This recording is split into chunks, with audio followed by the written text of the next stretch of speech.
Welcome to LDX classes. ఈ రోజు వీడియోలో మనం యూపీఎస్సీ జనరల్ స్టడీస్ హిస్టరీ యొక్క ఫుల్ అండ్ టెస్ట్ 8 యొక్క టాపిక్స్ అనేది క్వశ్చన్స్ అనేది డిస్కస్ చేయడం జరుగుతుంది. అండ్ ఫస్ట్ క్వశ్చన్ వచ్చేసి in the context of Mauryan administration what was the role of వివిత్యాధ్యక్ష అని అడుగుతున్నారు. And we all know that Mauryan administration గురించి డిస్కస్ చేసినప్పుడే we will understand Mauryan administration లో టర్మ్స్ అండ్ టర్మినాలజీ అనేది వెరీ వెరీ ఇంపార్టెంట్ అనమాట. అండ్ అందులో మనకి మౌర్యన్ అడ్మినిస్ట్రేషన్ లో డిఫరెంట్ కౌన్సిల్స్ అనేవి ఉంటాయి. There will B 30 members consisting of the Mauryan administration board అనమాట. అండ్ ఇందులో వివిత్వాధ్యక్ష అనే ఆయన దేనికోసం వర్క్ చేస్తారు లేదా ఏ సెక్టర్ లో వర్క్ చేయడం జరుగుతుంది అని అడుగుతున్నారు. Answer will be option B అనమాట. పాస్చర్స్ అండ్ గ్రేజింగ్ గ్రౌండ్స్ యొక్క సూపరింటెండెంట్ గా వర్క్ చేయడం జరుగుతుంది.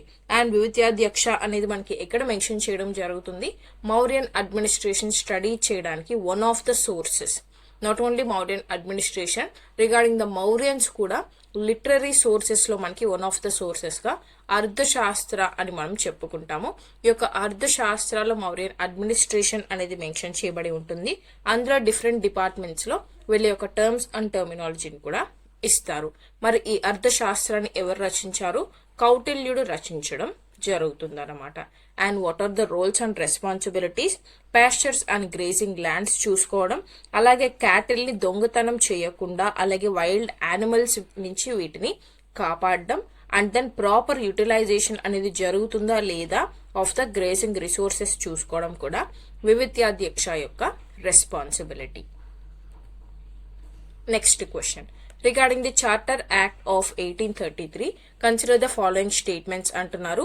And remember what is the main question here, which of the above statements are correct అని అడుగుతున్నారు. That is the main important question. So what are the statements? First one వచ్చేసి it made the governor general of Bengal as the governor general of India అని ఇచ్చారు. మరి ఈ statement కరెక్టా? Yes, ఈ statement కరెక్టే. ఈ చార్టర్ యాక్ట్ 1833 ద్వారా మనకి గవర్నర్ జనరల్ ఆఫ్ బెంగాల్ గా ఉన్నటువంటి Lord William Bentinck governor general of ఇండియాగా అపాయింట్ అవ్వడం జరుగుతుంది following the centralised administration. Next one వచ్చేసి it completely abolished the commercial activities of the East India Company అని ఇచ్చారు. ఎస్, ఈ చార్టర్ యాక్ట్ 1833 ద్వారా కంప్లీట్ గా మనకి ఈస్ట్ ఇండియా కంపెనీ యొక్క కమర్షియల్ యాక్టివిటీస్ అన్ని కూడా అబాలిష్ చేయడం జరిగింది, turning in to a purely administrative body. Hence ఈ స్టేట్మెంట్ కూడా మనకి కరెక్ట్ అవుతుంది. Next statement it introduced a system of open competition for the selection of civil servants for the first time అని ఇచ్చారు. ఈ స్టేట్మెంట్ కరెక్టా? రాంగ్. వై? ఈ యొక్క యాక్ట్ అనేది మెరిట్ బేస్డ్ రిక్రూట్మెంట్ అనేది ఉండాలి అని చెప్పడం మాత్రమే జరిగింది.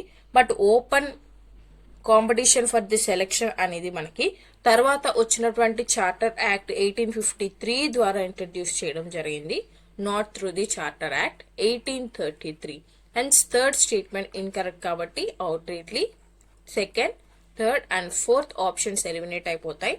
Answer will be option A. Next question assertion and reasoning form లో క్వశ్చన్ అనేది అడగడం జరిగింది. ఇక్కడ ఫస్ట్ అసర్షన్ గురించి చూద్దాం. ద ఉడ్స్ డిస్పాచ్ 1854 లో జరుగుతుంది అని ఇచ్చారు. Is called the Magna కార్టా of English education and India అని అంటున్నారు. అలాగే దానికి రీజన్ ఏమని ఇచ్చారు? It recommended a purely English medium education at all levels from primary school to university అంటున్నారు. ఇక్కడ మనకి అసర్షన్ అనేది కరెక్టే అనమాట. ఉడ్స్ డిస్పాచ్ అనేది 1854 లో వస్తుంది. దీన్ని మ్యాగ్నా కార్టా ఆఫ్ ఇంగ్లీష్ ఎడ్యుకేషన్ అని కూడా పిలుస్తాము ఇన్ ఇండియా. వై? బికాస్ దీని ద్వారా మనకి ఒక కాంప్రహెన్సివ్ ఫ్రేమ్వర్క్ అనేది ఎడ్యుకేషన్ ఫీల్డ్ లో తీసుకురావడం జరుగుతుంది. అలాగే మనకి universities, graded education system and teacher training ని రికమెండ్ చేయడం జరిగింది. అండ్ దెన్ మాస్ ఎడ్యుకేషన్ ని కూడా ప్రమోట్ చేయడం జరిగింది through this woods dispatch. Okay, so assertion అనేది మనకి కరెక్ట్ అవుతుంది. మరి రీజన్ కరెక్ట్ గా ఇచ్చారా అంటే రీజన్ కరెక్ట్ గా ఇవ్వలేదు. వై? బికాస్ మనకి కంప్లీట్ ప్యూర్ గా ఇంగ్లీష్ మీడియం ఎడ్యుకేషన్ అనేది అన్ని లెవెల్స్ లోనూ రికమెండ్ చేయలేదు. ఇక్కడ ఇది ఫాల్స్ స్టేట్మెంట్ అవుతుంది అనమాట. ఇన్స్టెడ్ ఇది ఎలా రికమెండ్ చేయడం జరిగింది అంటే వర్నాక్యులర్ లాంగ్వేజెస్, దీన్ని లోకల్ లాంగ్వేజెస్ అని పిలుస్తాము. ఈ లోకల్ లాంగ్వేజెస్ ని ప్రైమరీ లెవెల్లో ఇంట్రడ్యూస్ చేయండి. అలాగే మనకి హయ్యర్ లెవెల్ ఎడ్యుకేషన్కి వచ్చేసరికి ఇంగ్లీష్ని ఇంట్రడ్యూస్ చేయండి అని చెప్పడం జరిగింది. That is the recommendation given, not at all the levels. Hence ఈ స్టేట్మెంట్ మనకి రాంగ్ అవుతుంది. Assertion is true and reason is false. So answer మనకి ఆప్షన్ సి అవుతుంది. Next question, what was the Dickie bird plan in the context of Indian independence? Indian independence టైంలో మనకి dicky bird plan అని ఒకటి వస్తుంది. మరి దీని యొక్క హిస్టరీ కనుక మనం చూసుకుంటే, ఇనీషియల్ గా ఈ డిక్కీ బర్డ్ ప్లాన్ అనేది early proposal given by the lord mount baton. Mount baton మనకి ఇనీషియల్ గా ఒక ప్లాన్ ఇవ్వడం జరుగుతుంది దట్ బ్రిటిష్ ఇండియా ప్రావిన్సెస్ ఏవైతే ఉన్నాయో, ఈ యొక్క బ్రిటిష్ ఇండియా ప్రావిన్సెస్ అనేవి ఎయిదర్ ఇండిపెండెంట్ అవ్వడానికి rather joining in India or Pakistan అనుకున్నాం. బట్ ఇలా ఇండియా ఆర్ పాకిస్తాన్ లో జాయిన్ అవ్వకుండా ఇండిపెండెంట్ గానే ఉండడానికి తీసుకొచ్చిందే ఈ యొక్క ప్లాన్ అన్నమాట. ఈ యొక్క ప్లాన్ ని ఫాలో అయితే మనకి ఫ్రాగ్మెంటేషన్ జరుగుతుంది ఇన్ ఇండియన్ సబ్ కాంటినెంట్. దాన్నే బల్కనైజేషన్ అంటాం. ఇండియన్ సబ్ కాంటినెంట్ అనేది డివైడ్ అయిపోవడం జరుగుతుంది ఇంటూ పార్ట్స్ అండ్ పార్ట్స్ అని చెప్పి ఈ ప్లాన్ ని రిజెక్ట్ చేయడం జరుగుతుంది by saying the points like political stability and territorial unity. Hence ఈ యొక్క ప్లాన్ ని క్యాన్సిల్ చేసి అగైన్ మనకి 3rd జూన్ ప్లాన్ ని ఇవ్వడం జరుగుతుంది. దీన్నే మౌంట్ బ్యాటన్ ప్లాన్ అని కూడా పిలుస్తాము, గివెన్ ఇన్ 1947. దీని ద్వారా మనకి ఇండియా యొక్క పార్టిషన్ అనేది ఇండియా పాకిస్తాన్ గా డివైడ్ చేయడం జరిగింది instead of multiple independent states. So answer ఏమవుతుంది ఇక్కడ? ఆప్షన్ బి అవుతుంది. Lord mount battens initial plan which proposed balkanization of India by giving provinces the option to remain independent. Next question. With reference to the Iqta system under Iltutmish and the measures of Balban regarding Muktis, consider the following statements and which of the statements given above is or correct statements అని అడిగారు. First statement వచ్చేసి under Iltutmish iqtas were treated as transferable assignments and were not meant to be hereditary అని ఇచ్చారు. ఈ statement కరెక్టే అవుతుంది. ఇల్తుత్మిష్ మనకి organised గా ఇక్తా సిస్టమ్ ని ఇవ్వడం జరిగింది, అలాగే ట్రాన్స్ఫరబుల్ అని చెప్పడం జరిగింది. But it is not hereditary, non hereditary rights ఇవ్వడం జరిగింది to prevent the local power consolidation. Okay, so ఈ స్టేట్మెంట్ కరెక్టే. Next, under Balban Muktis were allowed greater autonomy in revenue assessment to ensure administrative efficiency. మరి ఈ statement correct అవుతుందా? Wrong. Why? Balban మనకి autonomy of muqtis అనేది increase చేయలేదు. ఓకే, ఇన్స్టెడ్ అతను వాళ్ళ యొక్క పవర్ ని తగ్గించడానికి, వాళ్ళ యొక్క రెబిలియన్ అనేది రాకుండా ఆపడానికి ట్రై చేయడం జరిగింది. హెన్స్ వాళ్ళకి అటానమీ అనేది ఇంక్రీజ్ చేయలేదు. సో ఈ స్టేట్మెంట్ రాంగ్ అవుతుంది. సో 2ని మనం ఇక్కడ ఎలిమినేట్ చేసుకుంటే అవుట్ రేట్ గా మనకి ఆన్సర్ ఆప్షన్ ఏ అవుతుంది. Although let us see the third statement. Balban strengthened central control by introducing officials like Quazas to audit the accounts of Muktis. Yes, Balban మనకి strict supervision అనేది జరగాలి అని చెప్పేసి క్వాజాస్ అంటే nothing but accountants. Current accountants మీరు చూస్తూనే ఉంటారు కదా, డైలీ లైఫ్ లో accountants will be writing all the records like revenue accounts ని చెక్ చేస్తూ బ్యాలెన్స్ అని చూస్తూ ఉంటారు. సో దట్ ఈస్ హౌ క్వాజాస్ ని అపాయింట్ చేయడం జరిగింది బై బాల్బన్. ఓకే, సో ఈ స్టేట్మెంట్ కూడా కరెక్టే. Next question, regarding the temple economy in Chola south India consider the following statements and which of the statements is or correct అని అడిగారు. ఫస్ట్ స్టేట్మెంట్ ఏమని ఇచ్చారు? Temples acted as the primary lenders of last resort for village assemblies or sabhas during the famines. ఈ statement కరెక్టా అంటే yes, they are correct. Chola time period లో మనకి local self government కావచ్చు అండ్ టెంపుల్ ఆర్కిటెక్చర్ కావచ్చు, very very important అనమాట. So ఈ local self government లో కనుక మనం చూసుకుంటే ఈ చోళా టెంపుల్స్ అనేవి మేజర్ ఎకనామిక్ ఇన్స్టిట్యూషన్స్ గా పనిచేయడం జరిగింది. వాళ్ళకి లార్జ్ ఎండోమెంట్స్ అంటే నథింగ్ బట్ ల్యాండ్ కానీ గోల్డ్ కానీ గ్రెయిన్స్ కానీ ఆ టైంలో వాళ్ళు మెయింటైన్ చేసేవాళ్ళు అనమాట. అండ్ హెన్స్ ఇవి ఒక క్రెడిట్ ప్రొవైడర్స్ గా పనిచేయడం జరిగింది. క్రెడిట్ ప్రొవైడర్స్ ఎవరి కోసం? To the local bodies like సబాస్. అండ్ హెన్స్ ఎప్పుడైతే మనకి ఫెమైన్స్ లాంటివి like distress situations, natural disasters situations కనుక వస్తాయో ఆ టైం పీరియడ్ లో ఈ యొక్క టెంపుల్స్ ఎలా పనిచేసాయి, ఒక ఫైనాన్షియల్ స్టెబిలైజర్స్ లాగా ఆ లెండింగ్ అనేది ఇచ్చి ఇవి హెల్ప్ చేసేవి అన్నమాట. సో ఫస్ట్ స్టేట్మెంట్ ఏమవుతుంది, కరెక్ట్ అవుతుంది. Next, devadana lands were exempt from all forms of royal taxation to ensure the temples autonomy. Just ఇక్కడ చూడండి, ఆల్ అని ఇచ్చాడు. These are the statements where mostly the answer will be incorrect. Okay, all కానీ, none కానీ, only అని కానీ ఇలాంటి statements ఉన్నప్పుడు just study the statement once again, you will be understanding that devadana lands అనేవి నిజమే, they were given to the temples, but they are not automatically tax free. Automatic గా వీటికి ట్యాక్స్ ఫ్రీ విలేజెస్ లేదా tax free lands అని మాత్రం ఎప్పుడు కూడా ఇవ్వలేదు. వీటికి కూడా మనకి ఒక ట్యాక్స్ అనేది ఉండేది, that is called kadamai tax. Land revenue అనేది కలెక్ట్ చేయడం కూడా జరిగింది. ఎప్పుడైతే ఇరైలీ ల్యాండ్స్ అనేవి ఉంటాయో అవి మాత్రమే మనకి ట్యాక్స్ ఫ్రీ ల్యాండ్స్ అన్నమాట. ఓకే, ఈ ల్యాండ్స్ మాత్రమే మనకి ట్యాక్స్ లేకుండా ఉండేది, not these devadana lands. So second statement incorrect కాబట్టి ఏ statement correct, 1 only. Next question, look at the following అంటున్నారు. 2 స్టేట్మెంట్స్ ఇచ్చారు, వీటిలో ఏది కరెక్ట్ అనేది మనం చూస్ చేయాలి. First statement, the Vijayanagara coinage featured the image of Lord Venkateswara and the varaha. మరి ఈ స్టేట్మెంట్ కరెక్టా అంటే Vijayanagara is very much related to Lord Venkateswara temple అనమాట. Because Srikrishnadevaraya also visited the temple after his victories. So మనకి విజయనగర కాయినేజ్ లో ఎస్పెషల్లీ గోల్డ్ కాయిన్స్ ఏమంటాము అని అంటే పగోడాస్ అని పిలుస్తాం, లేదా వరాహాస్ అని పిలుస్తాం అనమాట. ఈ యొక్క కాయిన్స్ మనం ఆఫన్ లైక్ ఫ్రీక్వెంట్ గా లార్డ్ వెంకటేశ్వర అలాగే వరాహ యొక్క సింబల్స్ అనేవి చూడొచ్చు, which are associated with royal symbolism and Vaishnavite traditions.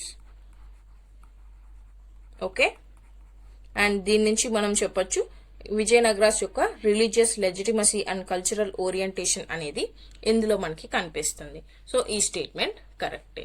మరి సెకండ్ స్టేట్మెంట్ కనుక మనం చూసుకుంటే, the Vijayanagara rulers were the first in India to introduce bimetallism gold and silver in a fixed ratio in their currency system అని ఇచ్చారు. So ఇక్కడ first by మెటలిజం అంటే ఏంటి అంటే, ఒక కాయిన్ తీసుకున్నప్పుడు గోల్డ్ అండ్ సిల్వర్ తో తయారు చేయాలి అనుకుంటే గోల్డ్ అండ్ సిల్వర్ అనేది ఒకే రేషియో 1:1 అనేటువంటి రేషియోలో తీసుకోవాలి. దాన్ని ఏమంటాము అంటే బై మెటలిజం అని అంటాం. దీన్ని ఫస్ట్ టైం ఈ యొక్క సిస్టమ్ ని విజయనగర రూలర్స్ ఇండియాలో ఇంట్రడ్యూస్ చేయడం జరిగింది అంటున్నారు. This is a wrong statement అనమాట. మనకి విజయనగర రూలర్స్ ఇంట్రడ్యూస్ చేయలేదు, ఢిల్లీ సల్తనట్ టైం పీరియడ్ లో దీన్ని ఇంట్రడ్యూస్ చేయడం జరిగింది. For example by the Shershah Sur's reforms of Sur dynasty. తర్వాత దీన్ని మొఘల్ టైం పీరియడ్ లో డెవలప్ చేయడం కూడా జరిగింది, but it is not associated with Vijayanagara empire or the Vijayanagara rulers. Vijayanagara economy mostly మనకి గోల్డ్ బేస్డ్ అనమాట, వరాహ ఆర్ పగోడా కాయిన్స్ ని యూజ్ చేసేవాళ్ళు, but it is not associated with the bimetallism. And మనకి statement 1 అనేది కరెక్ట్ అవుతుంది, స్టేట్మెంట్ 2 ఇన్కరెక్ట్ కాబట్టి answer will be option B. Next question, which ancient text provides the most detailed description of shipbuilding and different types of vessels in India అని అడిగారు. So what will be the answer here? యుక్తి కల్పతరు అనేది మనకి ఇక్కడ answer అవుతుంది, which is associated with the king Bhoja. మరి ఈ యుక్తి కల్పతరు అనేది దేని గురించి చెప్తుంది? ఆ టైంలో ఉన్నటువంటి షిప్ బిల్డింగ్ ఇండస్ట్రీ గురించి టెక్నికల్ అండ్ సిస్టమాటిక్ అకౌంట్స్ అనేవి చెప్పడం జరుగుతుంది. లైక్ షిప్స్ అనేవి మనకి వాటి యొక్క సైజ్, వాటి యొక్క స్ట్రక్చర్ అనేది ఎలా చేయబడి ఉంది, అండ్ దెన్ మనకి riverine and then ocean going vessels కి మధ్య డిఫరెన్స్, అండ్ అలాగే మనకి మెటీరియల్స్ అండ్ ఆ యొక్క కన్స్ట్రక్షన్ టెక్నిక్స్ ని కూడా ఇందులో మనకి మెన్షన్ చేయడం జరిగింది అనమాట. దీనిలో Yukti Kalpataru. So the answer will be option B. మరి అర్థశాస్త్ర దేనికి సంబంధించింది? ఇందాకే డిస్కస్ చేసాము. కౌటిల్యుడు రచించినటువంటిదే మనకి అర్థశాస్త్ర. అండ్ మిలింద పన్హా రచించింది మనకి నాగసేన అనమాట. But it is a dialogue between Menander. Okay. And Periplus of Erythraean Sea కూడా మనకి one of the sources to study Mauryan administration లేదా Mauryan empire, and it is a foreign account, foreign literary source అని కూడా మనం చెప్పొచ్చు. Next question, match the following revenue terms of ఈ sultanate period. Delhi sultanate time period కి సంబంధించి రెవెన్యూ టర్మ్స్ ని ఏమని పిలుస్తాము అని ఇక్కడ ఇవ్వడం జరిగింది. సో సింపుల్ గా చూడండి, ఘరీ అండ్ చరై అనేది తెలిస్తే సరిపోతుంది అనమాట. ఘరీ అంటే ఘర్ అనేది గుర్తుపెట్టుకోండి, which is a house tax అనమాట. సో సికి 3 రావాలి. Outrightly C and D ఇక్కడ ఎలిమినేట్ అయిపోతాయి ఇన్ ది ఆప్షన్స్. అండ్ చరై అంటే ఏంటి, మనకి గ్రేజింగ్ యానిమల్స్ మీద మనం ఇంపోజ్ చేసినటువంటి ట్యాక్సే ఈ చరై అనమాట. సో సికి 3 అండ్ డికి 1 వస్తే మనకి ఆన్సర్ వచ్చేస్తుంది. ఆన్సర్ ఈజ్ ఆప్షన్ ఏ అనమాట. మరి కిస్మత్ ఈ కోర్ట్ అంటే ఏంటి, విలేజ్ హెడ్మెన్ యొక్క షేర్. అలాగే హాకీ షుర్క్ అంటే మనకి ఇరిగేషనల్ ట్యాక్స్, షుర్క్ అని కూడా పిలుస్తాం దీన్ని in the short form. So this is called the irrigation tax అనమాట. ఇరిగేషన్ ఫెసిలిటీస్ ఎస్పెషల్లీ కెనాల్స్ ద్వారా వాటర్ ఫెసిలిటీస్ అందించినప్పుడు ఈ ట్యాక్స్ విధించడం జరుగుతుంది. అండ్ ఫస్ట్ వన్ మనం ఏమన్నాము, share of the village headmen అన్నాం కదా. ఇక్కడ మనకి ఏదైతే ఒక ప్రొడ్యూస్ అనేది వస్తుందో ఆ ప్రొడ్యూస్ నుంచి ఒక పార్ట్ లేదా ఒక పోర్షన్ అనేది వీళ్ళకి అసైన్ చేయడం జరుగుతుంది. అండ్ హౌసెస్ మీద మనకి ఇంపోజ్ చేసిందే గరీ ట్యాక్స్ అనమాట. అండ్ దెన్ మనకి livestock grazing and pasture lands మీద ఇంపోజ్ చేసేదే charai tax. So answer is option A. Without all these, if మీకు 1 or 2 కరెక్ట్ గా తెలిసినా కూడా ఆప్షన్స్ లో ఒక్కోసారి చెక్ చేసుకోండి, ఆన్సర్ అనేది వచ్చేస్తుంది. Next question, the Sudarshana lake in Junagadh is unique in Indian history because. Sudarshana lake గురించి మీరు మేజర్ గా చాలా చాప్టర్స్ లో చదవడం జరుగుతుంది in your history. For example like ancient లో చూసుకుంటే మౌర్యాస్ లో చదువుతారు, and then Shakas time period లో చదువుతారు, అండ్ దెన్ గుప్తాస్ లో చదువుతారు. Coming to early medieval time period kingdoms లో మైత్రకాస్ లో కూడా చదువుతారు. మరి దేనికి సంబంధించింది, in history of repair spans 4 dynasties అనమాట, Mauryas, Shakas, Guptas and Maitrakas. So answer will be option B అనమాట. ఒరిజినల్ గా ఎవరు కన్స్ట్రక్ట్ చేయడం జరిగింది, మౌర్యన్ టైం పీరియడ్ కి చెందినటువంటి మౌర్యన్స్ యొక్క founder Chandragupta Maurya time period లో చంద్రగుప్త మౌర్య యొక్క గవర్నర్ పుష్యగుప్త దీన్ని నిర్మించడం జరుగుతుంది. ఆ తర్వాత దీన్ని అశోక ఇంప్రూవ్ చేయడం కూడా జరుగుతుంది, ఫర్ ఇట్స్ డెవలప్మెంట్ కోసం వర్క్ చేయడం జరుగుతుంది.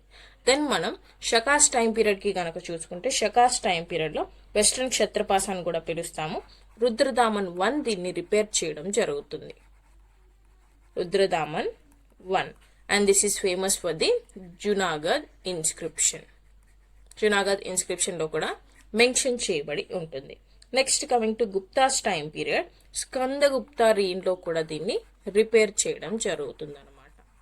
అండ్ అలాగే after this Maitrakas time period లో మనకి మెయింటెనెన్స్ అనేది జరుగుతుంది in the post Gupta period also, because maintenance అనేది ఈ యొక్క లేక్స్ కి చూసుకున్నప్పుడు మాత్రమే అగ్రికల్చర్ అనేది డెవలప్ అవుతుంది. అగ్రికల్చర్ కి వాటర్ లేదే we will not get the produce. Agriculture కి ప్రొడ్యూస్ రాలేదు అని అనుకోండి, there will be no treasury అనమాట. ఇఫ్ ట్రెజరీ కనుక లేదనుకోండి, కింగ్స్ కి ట్రెజరీ సోల్జర్స్ ని మెయింటైన్ చేయలేరు, బికాస్ సోల్జర్స్ కి శాలరీస్ ఇవ్వాలి లేదా ఫుడ్ గ్రెయిన్స్ రూపంలో ఇవ్వాలి, అండ్ వాళ్ళకి ఫుడ్ అనేది ప్రొవైడ్ చేయాలి.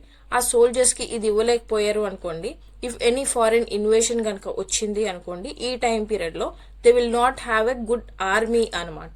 అండ్ గుడ్ ఆర్మీ లేదు అనుకుంటే ఈ ఇన్వేజన్ ని ఫేస్ చేసేటువంటి ఫోర్స్ కింగ్ దగ్గర ఉండదు. It will lead to the decline of the empire. Hence ఇలా మనకి irrigation or agriculture sector is related to the king. Okay, దానికోసమే కింగ్స్ మనకి ఆ టైంలో అగ్రికల్చర్ కి ఎక్కువగా ప్రిఫరెన్స్ అనేది అందించడం జరిగింది. Next question, regarding the Gandhara school of art consider the following అంటున్నారు, and which of the statements above is are correct అని అడుగుతున్నారు. First statement, it is often called Greco Buddhist art because it applied Greek techniques to Buddhist themes. Hence ఈ statement కరెక్టే. Gandhara art ని Greco Buddhist art అని కూడా పిలుస్తాము because of the Hellenistic దీన్నే Greek influence అని కూడా పిలుస్తాం అనమాట. ఈ గ్రీక్ ఆర్టిస్టిక్ టెక్నిక్స్ అనేవి యూజ్ చేయడం జరుగుతుంది రిప్రజెంటింగ్ బుద్ధిస్ట్ థీమ్స్. సో ఈ స్టేట్మెంట్ కరెక్టే. నెక్స్ట్ స్టేట్మెంట్ ఏమని ఇచ్చారు, it used spotted red sand stone as the primary material అన్నారు. మనకి గాంధారాలో మనం ఎక్కువగా రెడ్ శాండ్ స్టోన్ ని యూజ్ చేయలేదు, బ్లూ గ్రే స్టోన్ ని యూజ్ చేయడం జరిగింది. సో ఈ స్టేట్మెంట్ మనకి రాంగ్ అవుతుంది. మరి రెడ్ శాండ్ స్టోన్ ఎక్కడ యూజ్ చేసాము, మథురా స్కూల్ ఆఫ్ ఆర్ట్ లో మనకి ఈ యొక్క రెడ్ శాండ్ స్టోన్ ని యూజ్ చేయడం జరిగింది. దీన్నే జైన్ స్కూల్ ఆఫ్ ఆర్ట్ అని కూడా పిలుస్తాం. And the other type is Amaravati school of art అనమాట. ఇందులో మార్బుల్ ని యూజ్ చేయడం జరిగింది. Okay, these are the 3 different schools of art. Hence మనకి ఇది రాంగ్ అవుతుంది. Next statement, the Buddha is depicted with wavy hair, a moustache and heavy drapery like a Roman senator. ఈ statement కూడా మనకి కరెక్టే అవుతుంది. వై, మనకి బుద్ధ ఇమేజ్ అనేది ఈ యొక్క ఆర్ట్ లో వేవీ హెయిర్ తో చూపించడం జరిగింది with a heavy drapery resembling Roman or Greek styles. In some Gandhara representations మనకి bodhisattvas and facial hair like moustache ని కూడా చూపించడం జరిగింది. కాబట్టి ఈ స్టేట్మెంట్ మనకి కరెక్టే. So what are the correct statements 1 and 3? Answer will be option B. Next question, consider the following regarding Vesara architecture. Vesara architecture కి సంబంధించి స్టేట్మెంట్స్ ఇచ్చారు అండ్ ఎన్ని స్టేట్మెంట్స్ కరెక్ట్ అని ఇక్కడ అడగడం జరిగింది. ఫస్ట్ వన్ వచ్చేసి it is a fusion of Nagara north and Dravida south styles అన్నారు. And this is a correct statement. Why, if you assume this is an India map, generally just assume చేసుకోండి this is an India map అని గనక మీరు అనుకుంటే, so northern part of India complete గా మనం నగరా style ని follow అవడం జరుగుతుంది ఇన్ ది టెంపుల్ ఆర్కిటెక్చర్, లేదా దీన్నే శిఖరా స్టైల్ అని పిలుస్తాం. అండ్ సదరన్ పార్ట్ ఆఫ్ ఇండియాలో ద్రవిడియన్ స్టైల్ ని ఫాలో అవ్వడం జరుగుతుంది. అండ్ ఇవి రెండు మిక్స్ చేసి mixture of this Nagara and Dravidian style in the middle part of ఇండియాలో మనకి వెసారా స్టైల్ ని ఫాలో అవ్వడం జరుగుతుంది అనమాట. So this is a correct statement. Next, it was primarily patronized by the Hoysalas and later Chalukyas అంటున్నారు. ఎస్, ఈ స్టేట్మెంట్ కూడా మనకి కరెక్టే అవుతుంది అనమాట. వై, బికాస్ మనకి ఈ యొక్క స్టైల్ అనేది లేటర్ చాళుక్యాస్ లేదా కళ్యాణి చాళుక్యాస్ హొయాసలాస్ దీన్ని రిఫైన్ చేయడం కూడా జరుగుతుంది. సో ఈ స్టేట్మెంట్ కరెక్టే. Next, the temples are often built on a stellate, అంటే స్టార్ షేప్డ్ ప్లాట్ఫామ్ మీద బిల్డ్ చేయడం జరిగింది ఈ యొక్క టెంపుల్స్ అంటున్నారు.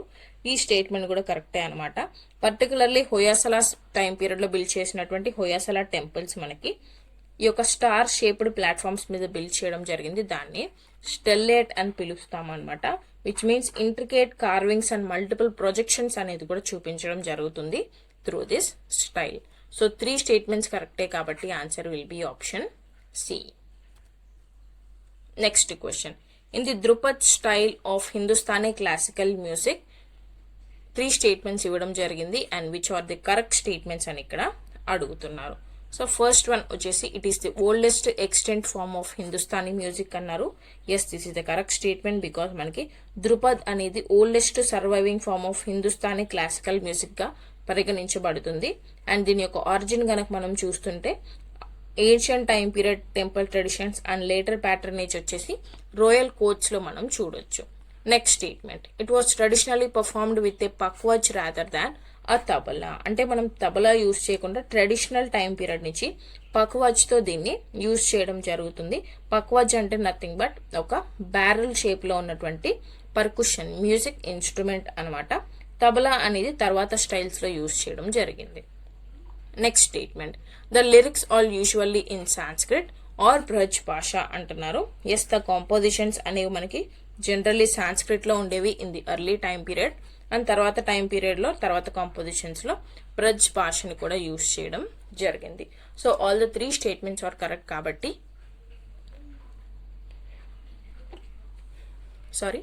all the 3 statements are correct kabatti answer will be option C anamata. All the 3 are correct. So these are the questions of history and thank you so much for watching. Hope the session is useful. All the best.